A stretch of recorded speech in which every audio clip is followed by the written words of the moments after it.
Behind me here is a 2016 Audi A8L, which I picked up from the auction, and I just got delivery of it today. And on the listing, it says there's a mechanical issue, but I was not sure. It said runs and drives. And well, I saw what the issue was once I got delivery of it. So let me show you guys around the car and we'll get to wrenching and figuring out what's going on with this car. So from first looks, I mean, this car looks beautiful. It's midnight blue color with brown interior. Looks very nice. And it's the L version, so it's the longer one, longer wheelbase.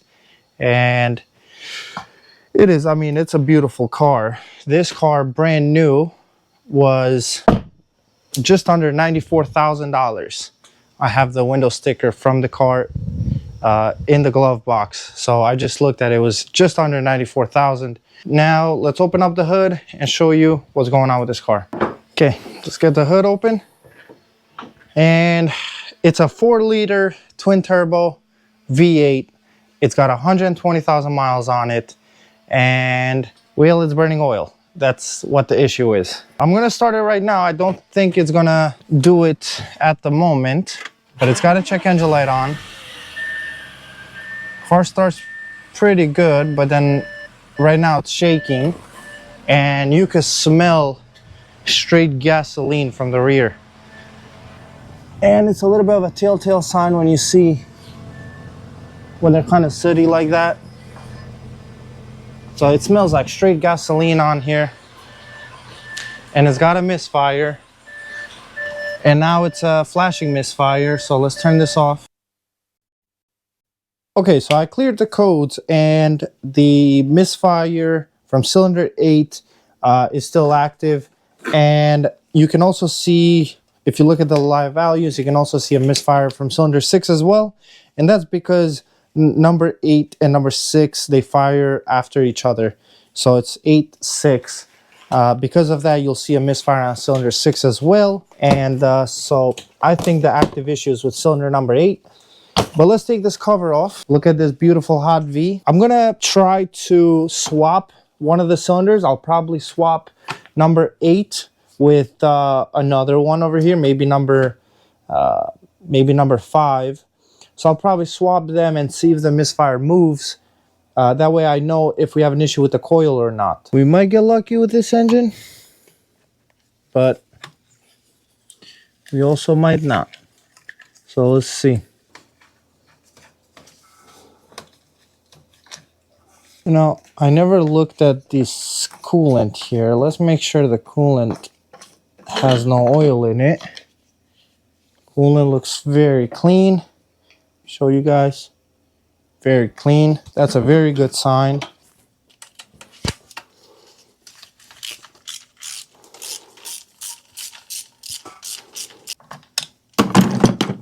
Disconnect this harness.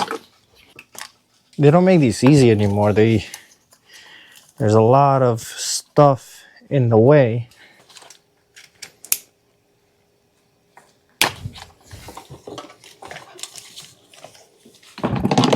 After a little while, I was able to get this up like this. I'm going to use a bungee cord just to keep it a little bit out of the way. And that should be good like that. Let's take off these 2 coils. Honestly, with how much work it is to take these out, I probably should just, you know, like open them up, open this engine up. But I want to just do a swap first.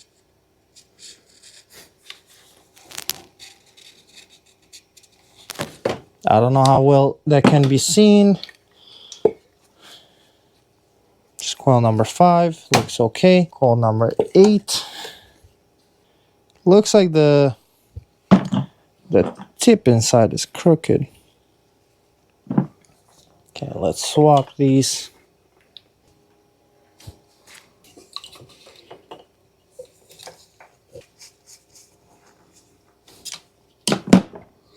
Okay, let's get this bungee out.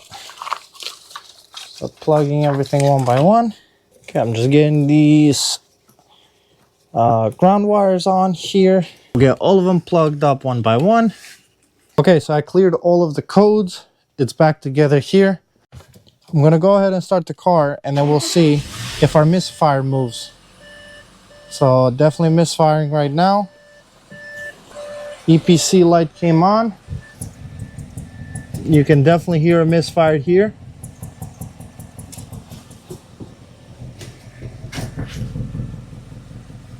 The light's flashing, so I turned the car off. And we'll see what type of codes we get now. So we still got cylinder 8 and 6 misfire and cam crank correlation. That's no good. If there's an issue with the timing, I feel that the issue will be a lot more than just cylinder 6 and 8 as far as misfires go. But we'll see. We'll see what we find. We have to just start taking everything apart now. Cylinder 6 counting up, and 8 should start counting up faster than 6. That's what it was doing before. So since the misfire did not move, I'm going to go ahead and take this air box out. We're going to take all of the coils out. We're going to take all of the spark plugs out as well. We're going to look into each cylinder, and we'll see what the severity of this damage is, what's causing the misfire. This just pops out, and we take these ones off here.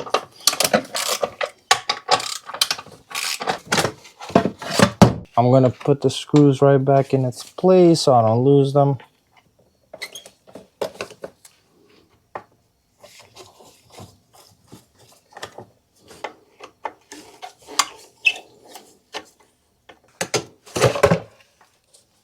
This here should just pop up.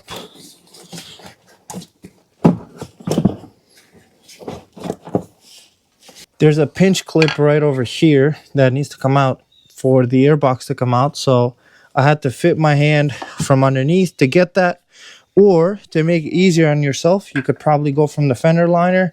But I like struggling a little bit, so I went through here. And I was able to get it out. Let's cover the holes here and here. And let's start disassembling this harness, similar to the other side. All of these connectors have to come out.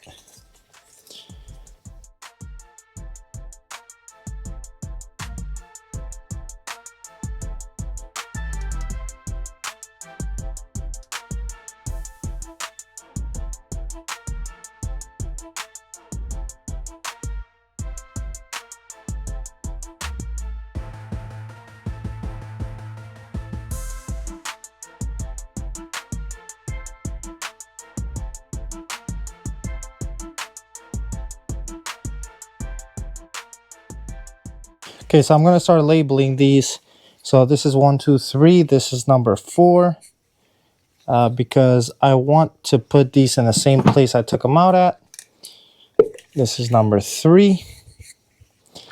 Number 2.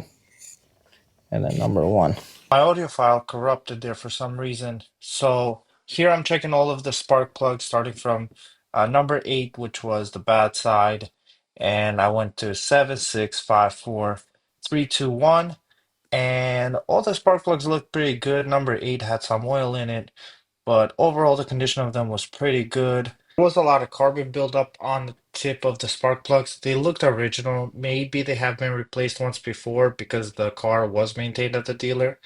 But I'm not sure of that for sure. Cylinder 1 spark plug was a little bit stuck, so I had to go back and forth on it, but it just seemed like the threads were a little bit dirty. But okay, now we're ready to do a bore scope of all of these pistons. I don't know how well you can see that, but this is number 1. It's pretty high up here. There's some rust on these threads, which I don't like. Let's go to number 2. Number 2 looks really good. Let's see, is there carbon buildup on here? There's some specks like that. That's fine. Whoa, look at that carbon buildup. I don't know how well that translates into the camera, but that's a lot of buildup. And, you know, that can cause misfires. Threads on this one look dirty as well. But inside, I mean, honestly, looks Like nothing looks abnormal here. Right there, some spots. I see that a lot of new cars, just the coating. If you look right over here, you could see where the carbon is seeping out. I think this might just be a case of dirty valves keeping, you know, staying open. Obviously, it probably does burn some oil as well, but see this one, that's the exhaust. It's the exhaust valves there. There's a ton of carbon buildup. And this is the last one. This one was the one that had misfires. And what you see right here, let's take a close look at these.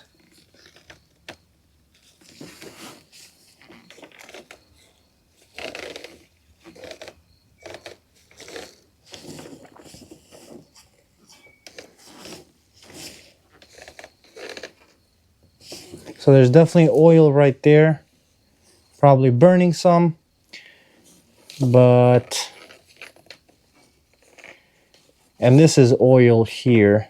You know, so far nothing that I'm seeing is scary, but let's go ahead and do a compression test on this thing. GoPro did not record bank one, but I'll show you guys the results in a little bit. So the cylinder looks good. It does not look too bad physically. However, something is going on. I have a feeling that one of the valves is staying slightly open and it's causing not enough pressure to build up here. So I think that's what the issue is. But when we do the leak down, we will kind of be able to hear if that's actually the case or not. So I do want to do this one more time. So let me get this on here one more time. So this is going to be cylinder 5 for a second time.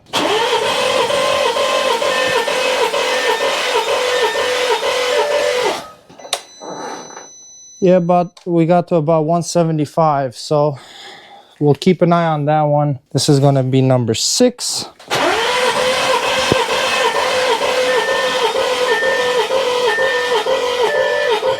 Number 6 is about 170. Let's go on to number 7. This is cylinder number 7.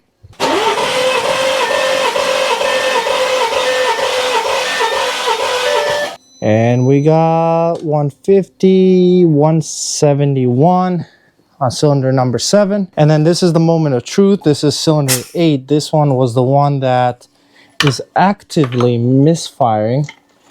This one is the one I'm the most scared of. Please, car gods, let this be okay.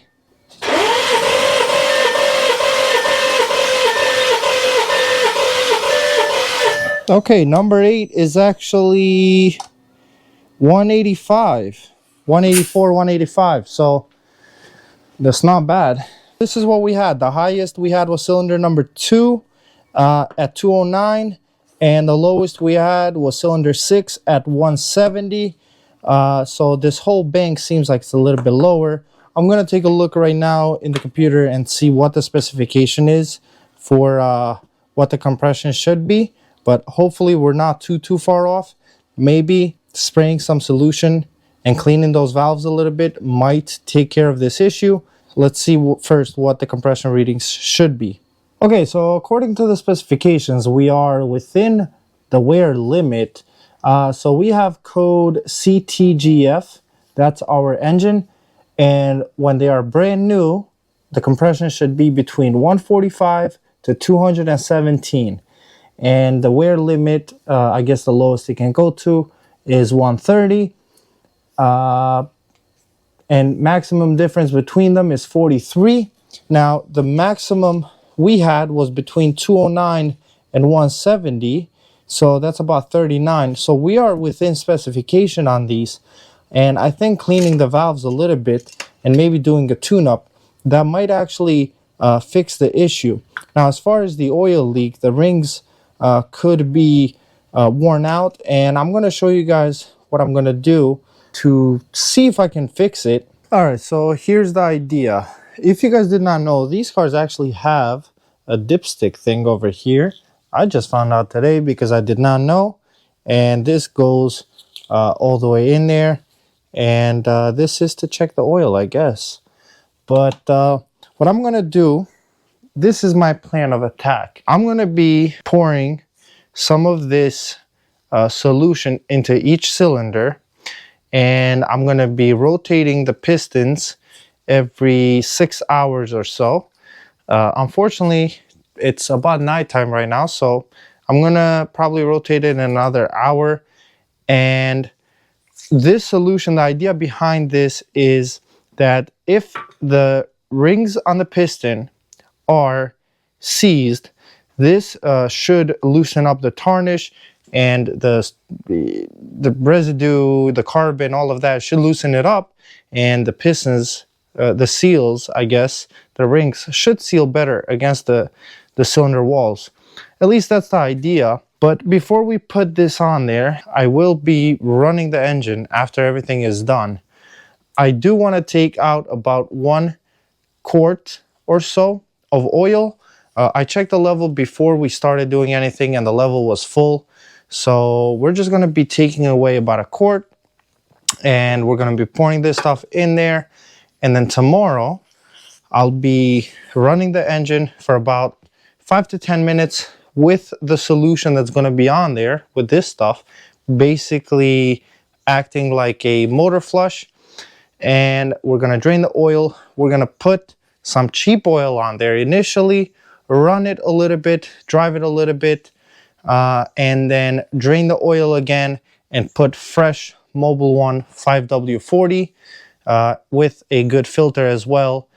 And we'll see what happens. I think I'm also going to replace the spark plugs as well. So I'll be getting new spark plugs. I'm pretty hopeful that this might actually work. So let's try it out. As you can see with this contraption, we're able to pull oil and it will go right into our reservoir there.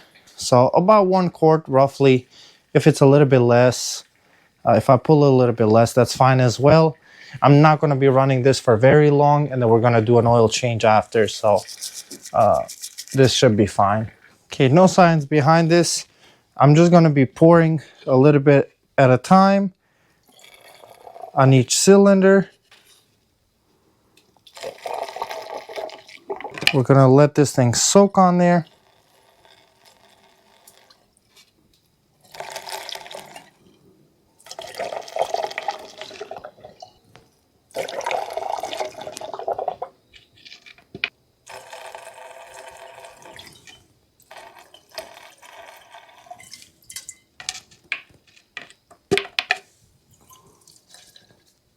This does not have a crankshaft here that I can spin.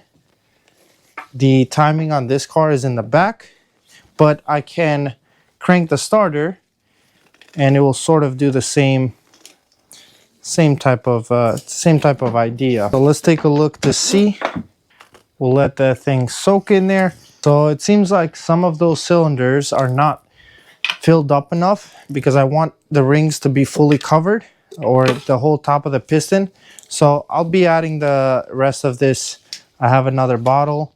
So between the 2 bottles, it's about 1 quart. All right, so I'm gonna let this until tomorrow morning. Right now it's currently 8 p.m. So tomorrow by 8 a.m., which is about 12 hours from now, I'm going to check and see if there's any more liquid left on any of the cylinders. If not, that means that all of it drained down. Today's the next day, and it's been about 12 hours since we added the chem tool into our pistons.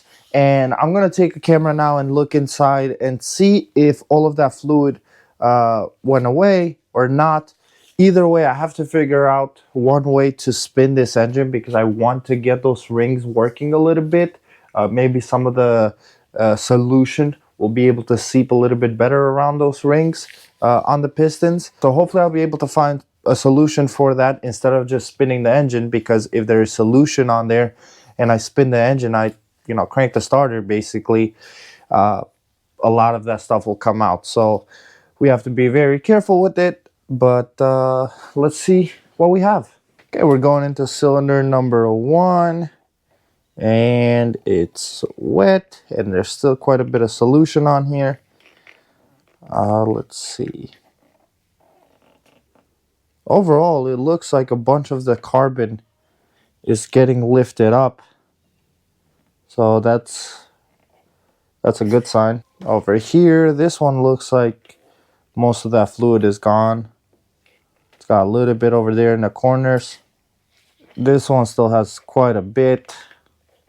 Looks like not much of it got lost. You can look at all that debris there.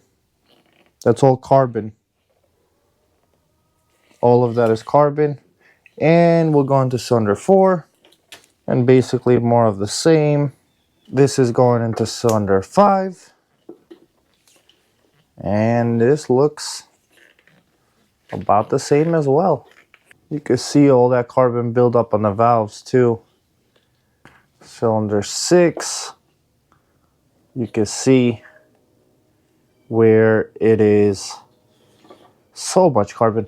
I think cylinders 5, 6, 7, and 8 on this car, I think they are the side that gets deactivated when you're cruising. I'll have to do a little bit more research, but there's considerably a lot more carbon on this side, basically bank 2, than it is on bank 1. So I think this one gets deactivated, and that's why there's a lot more carbon buildup on this side. So I'm going to spin the engine using the starter. So I'm going to put this on here so that that liquid just doesn't go everywhere. It will probably blow this out anyways, but I'm going to turn the starter just a little bit. So let's see what happens. Well, definitely a lot of fluid everywhere. So let's start wiping, because this stuff is not good for anything. I'm going to spray here and wipe everything with a microfiber towel. Hopefully when I come back at the end of the day, all of the fluid will be past the rings into the oil. And then we can check the oil level through the cluster.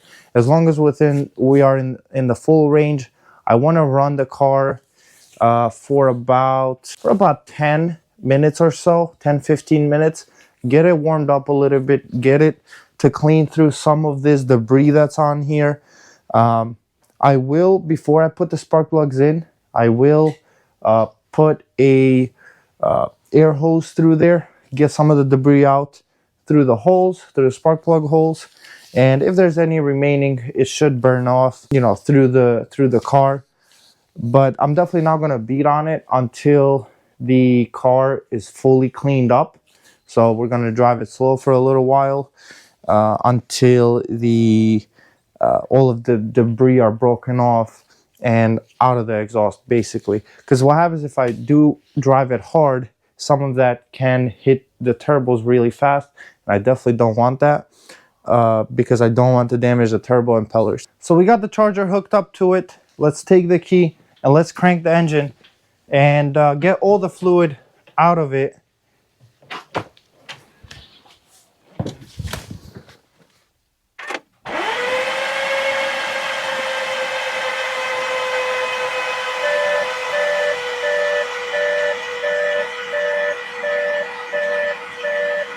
Does not seem like much came out.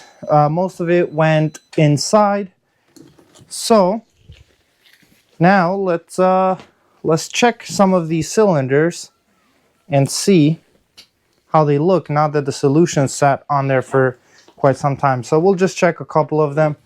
I did check them off camera to see if there was any fluid left in them. So this one has very tiny bit in this corner. So they all have some oil on them. And you could definitely see a bunch of carbon that got cleaned out. See if you guys can see that right there. All of this stuff, that's basically debris, carbon. So we still got to get some of this oil solution out because we do not want to hydrolock anything. But let's look at number 8, because that was one of the pistons that we were worried about. And this one seemed like it cleaned up pretty good. There's still a bunch of stuff on top, the valves and all of that, but there's only so much we can do without taking the intake manifolds out. I don't know what the process is to take the intake manifolds out. They're over here on this one because it's a hot V, so the intake and the exhaust is swapped, but they're over here. It looks like a pain in the butt to do. It looks like it's an engine out job, but I could be wrong in that aspect. Maybe they do come out without taking the engine out. I don't know. If we have to get that deep, we will, but for now, let's go ahead and just assemble everything together. I'm gonna spin the engine one more time, and after that, we will install everything. All right, I'm going in with the spark plugs. These are gonna be the spark plugs that were on the car originally. The new ones have not come in yet.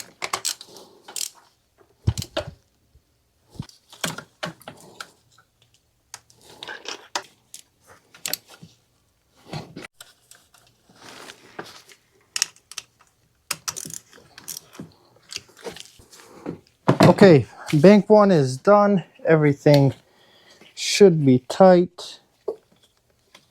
Let's see if I left any connectors loose. I have not routed everything as, 100% because I do have to take this back out when I do the plugs. But I just want to make sure that at least the connectors are good. That one is good. All right, let's move on to the driver's side, which is considered bank 2, and let's put this one together.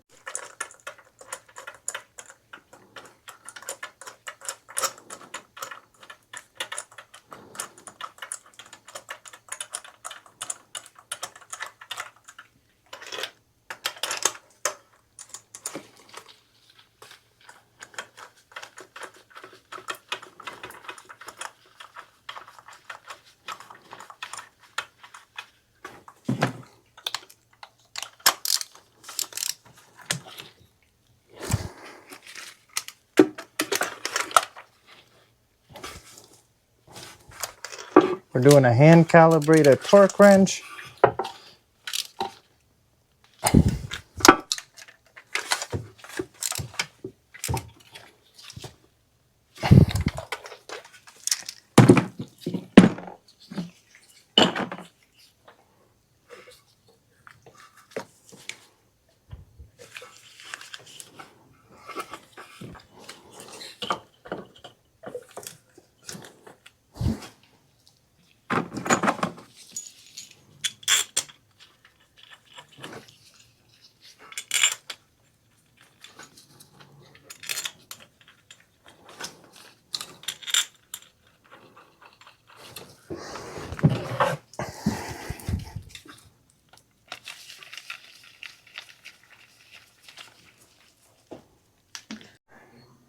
I loosely got the intake stuff on as well. I cleared the codes, and let's go ahead and see what's going to happen now.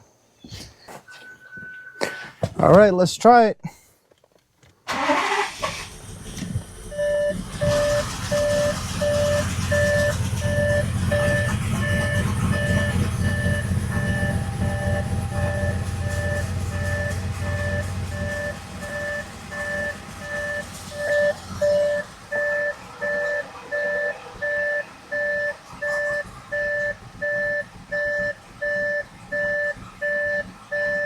Okay, so after running the car at idle, it feels not too shabby right now. I think the cleaner did some stuff. However, we get a code almost right away, which is P00180, crankshaft position to camshaft position center, the correlation, bank 2 center A. It does not say specifically if it is if it is electrical fault or anything like that, but maybe I'll swap the 2 centers. I'll swap bank 2 center A, and I'll swap it with bank 1 center A. I think that might be the intake, but I'll have to do some research on that. And maybe this car has a stretched timing chain. I wouldn't know for sure yet. Yeah, the Misfire started getting better. The car is not vibrating as much as it was before. but you know, you still see it and you feel it, and obviously the check engine light is there, and if you let it idle it will start to flash as well. So what I'm gonna do is drain the oil. I was gonna wait to drain the oil because I still don't have a new filter. However, I don't feel comfortable leaving that solution on there, so I think it's best to drain the oil out. If the filter is not in a horrible condition, I'm going to reuse it for now with a fresh oil. Once I get the new oil filter, then I'll just top it up, run the car with a new oil that I'm gonna put on today. But if the filter looks really bad, then I'm just gonna wait till I get the new filter. Just couldn't wait, and I couldn't leave this thing on there. This is an Audi original filter. So it seems like this guy took care of the car. He took it to Audi its whole life. The downside of taking it to the dealer is that they follow the recommended service interval, which is every 10,000 miles, and that kills engines. But let's go ahead and drain the oil as well here. The oil is probably going to get everywhere.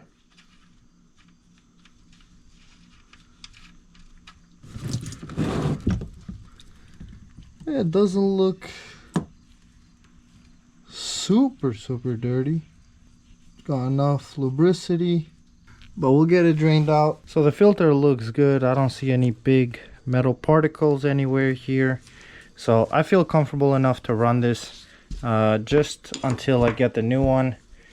But I just didn't want to leave the oil on there, so we'll go ahead, we'll put this back, put it back on the car, put the new oil in it, and then we'll see what happens.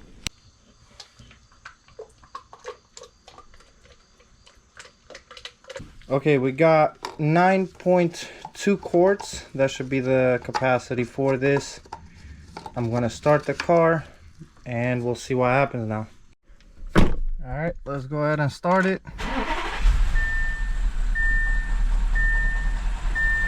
Still misfiring, which is expected.